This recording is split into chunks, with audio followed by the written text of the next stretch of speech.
Assalamualaikum warahmatullahi wabarakatuh. Selamat malam teman-teman semua. Kami dari kelompok 4 ingin mempresentasikan tentang kependudukan dan ketenagakerjaan. Saya sendiri adalah Cesar Ofriza Mulyawan dan teman saya Daman Huri. Baik, kita langsung masuk ke materinya.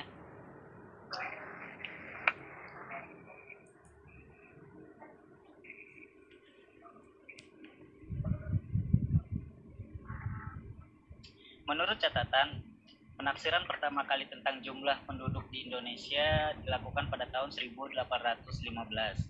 Itu pun hanya sebatas Pulau Jawa yang kala itu ditaksir berjumlah 4,5 juta. Pada pertengahan tahun 1993, jumlah penduduk Indonesia ditaksir sudah mencapai angka sekitar 187 jiwa. Itu menurut catatan dari World Development Report tahun 1995.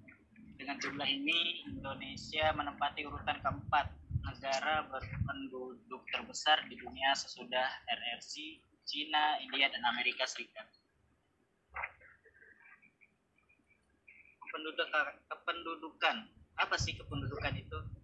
Nah, di sini ada penjelasannya. Kependudukan adalah hal yang berhubungan dengan jumlah, struktur, umur, jenis kelamin, agama, kelahiran, perkawinan, kehamilan, kematian, persebaran, mobilitas, dan kualitas serta ketahanannya yang menyangkut politik, ekonomi, sosial, dan budaya.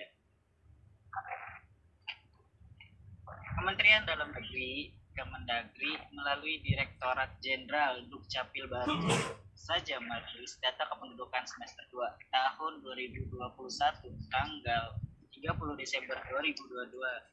Dari data tersebut diketahui jumlah penduduk Indonesia saat ini 273 juta, tepatnya 273.879.750 jiwa. Nah, di sini ada variabel dan karakteristik. Variabel-variabelnya, variabel dalam kependudukan Indonesia, misalnya sebaran, komposisi, kepadatan, dan pertumbuhan penduduk. Karakteristik yaitu yang dimaksud misalnya tingkat pendapatan, kesehatan, dan pendidikan pemilihan penduduk.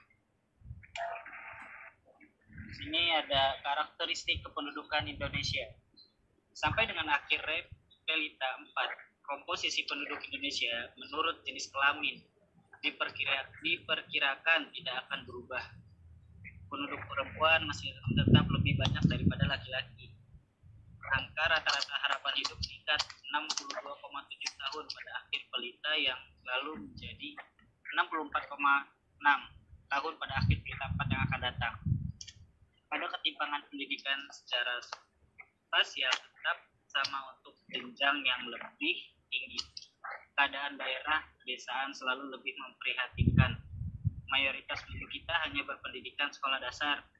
Proporsinya 36,77%, 30,09%, dan 34,60%. Masing-masing untuk daerah pedesaan, daerah perkotaan, dan seluruh Indonesia.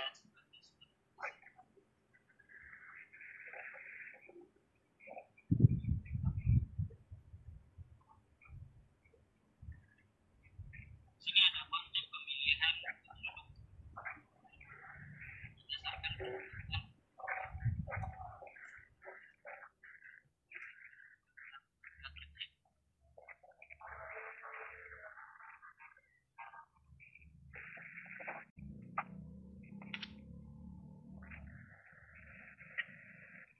Oke, baik, saya akan menjelaskan tentang ketenagakerjaan.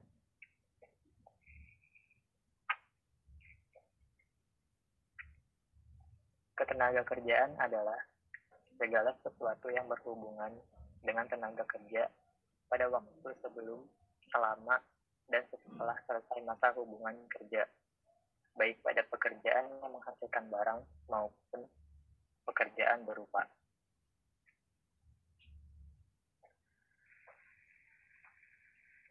Menurut aspek hukum, dari aspek hukum ketenagakerjaan merupakan bidang hukum privat yang memiliki aspek publik, karena Meskipun hubungan kerja dibuat berdasarkan kebebasan para pihak, namun terdapat sejumlah ketentuan pemerintah dalam artian hukum publik.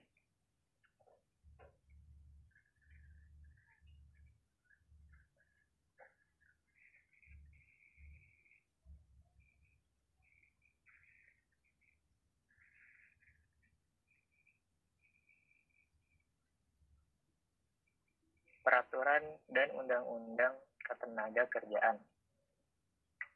Berdasarkan Undang-Undang Nomor 13 Tahun 2013 tentang Ketenagakerjaan, dijelaskan bahwa ketenagakerjaan adalah segala sesuatu yang berkaitan dengan tenaga kerja, baik pada waktu sebelum, selama, dan sesudah masa kerja. Peraturan tersebut dilandasi dengan tujuan sebagai berikut.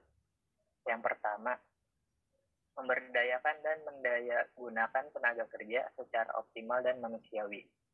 Yang kedua, mewujudkan pemerataan kesempatan kerja dan penyediaan tenaga kerja yang sesuai dengan kebutuhan pembangunan nasional dan daerah. Tiga, memberi perlindungan kepada tenaga kerja dalam mewujudkan kesejahteraan. Dan yang keempat, meningkatkan kesejahteraan tenaga kerja dan keluarganya.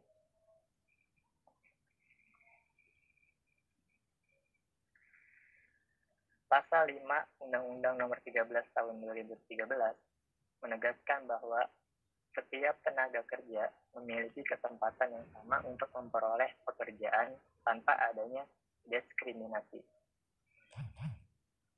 Tenaga kerja dapat diklasifikasikan menjadi 3 kelompok, yaitu A. Tenaga kerja terdidik, tenaga kerja yang mempunyai keahlian pada bidang tertentu atau khusus yang diperoleh dari bidang pendidikan. Sebagai contoh, dosen, dokter, guru, pengacara, akuntan, dan sebagainya. B. Tenaga kerja terlatih. Tenaga kerja yang memiliki keahlian pada bidang tertentu atau khusus yang diperoleh dari pengalaman dan latihan. Sebagai contoh, supir, tukang jahit, montir, dan sebagainya. C. Tenaga kerja tidak terdidik dan tidak terlatih. Tenaga kerja yang mengandalkan tenaga tidak memerlukan pendidikan maupun pelatihan terlebih dahulu. Contohnya, kuli, pembantu rumah tangga, buruh kasar, dan sebagainya.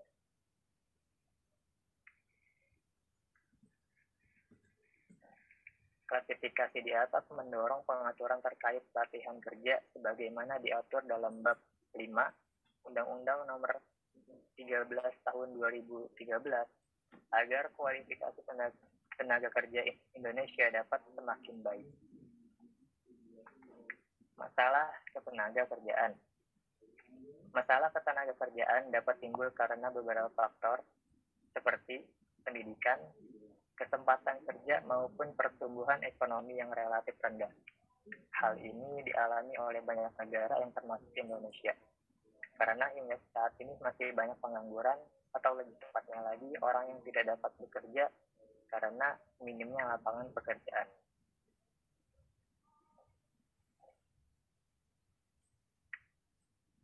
Tiga masalah ketenaga kerjaan yang sering terjadi di Indonesia. Yang pertama, banyaknya pengangguran disebabkan karena tingginya jumlah penduduk dan tidak diikuti dengan lapangan kerja yang cukup. Permasalahan ini merupakan paling utama di Indonesia. Begitu juga dengan rendahnya kualitas tenaga kerja dan pertumbuhan ekonomi yang menjadi faktor utama dalam timbulnya masalah ini. Yang kedua, lapangan pekerjaan yang rendah timbul akibat jumlah angkatan kerja yang produktif tidak sebanding dengan jumlah lapangan kerja yang disediakan. Hal ini menjadi salah satu pemicu masalah pengangguran. Dan yang ketiga, kualitas tenaga kerja yang rendah. Tingkat pendidikan yang rendah, baik formal maupun non-formal, kemampuan ekonomi masyarakat Indonesia tergolong rendah, penyebabnya ketidakmampuan untuk meraih pendidikan lebih tinggi. Mungkin hanya ini yang dapat kami sampaikan. Kurang lebihnya, kami mohon maaf. Bila ada pertanyaan, dipersilahkan untuk bertanya. Terima kasih. Wassalamualaikum warahmatullahi wabarakatuh.